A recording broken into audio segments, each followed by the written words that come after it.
From the Home Slice News Center, this is the Daily Slice for Thursday, September 15th, 2022.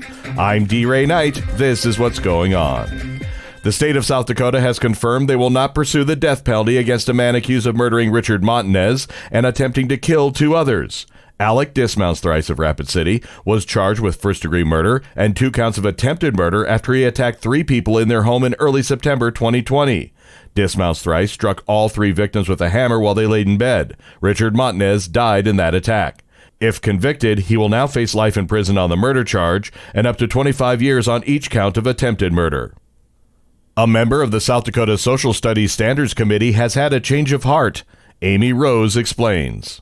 One of the members of a committee chosen to come up with a new social studies standards for South Dakota Public Schools says he no longer supports the plan. Rapid City Middle School teacher Sean Nielsen was one of 3 people certified to teach in South Dakota on the 15-member committee. Nielsen says before the first committee, he got a thick packet in the mail sent from Hillsdale, Michigan. It was a set of already written standards. Ultimately, Nielsen says he decided to speak out against the standards because they didn't originate with South Dakota educators, and the standards were not written with the classroom in mind. According to members of the Standards Commission, the state paid a former professor from Hillsdale College in Michigan $200,000 to help come up with social studies standards for South Dakota. The Rapid City Airport Board of Directors has delayed a decision to approve a $1.4 million cost increase for the commercial terminal expansion project. The board says they want more information on feasibility and to make sure the cost increase is in line with current industry practices. The board in March approved a $6.8 million contract to begin the planning and design phase for a 6-year terminal expansion project. The board will revisit the issue at their October meeting. In national and international news, President Joe Biden says a tentative railway labor agreement has been reached, averting a strike that could have been devastating to the economy before the midterm elections. Biden said Thursday the tentative deal will keep the critical rail system working. The president says it's an important win for the economy, the American people, tens of thousands of rail workers, and the railway companies. The president says the rail workers will get better pay, improved working conditions, and peace of mind around their health care costs.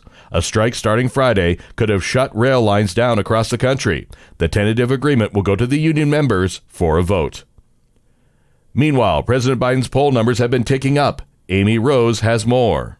President Joe Biden's popularity has improved substantially from his lowest point this summer, but concerns about his handling of the economy persist. That's according to a poll from the Associated Press and NORC Center for Public Affairs Research. Support for Biden recovered from a low of 36% in July to 45%, driven in large part by a rebound in support from Democrats just 2 months before the November midterm elections. The economy continues to be a weakness for Biden, with just 38% approving of his economic leadership as the country faces stubbornly high inflation and Republicans try to make household finances the axis of the upcoming midterms.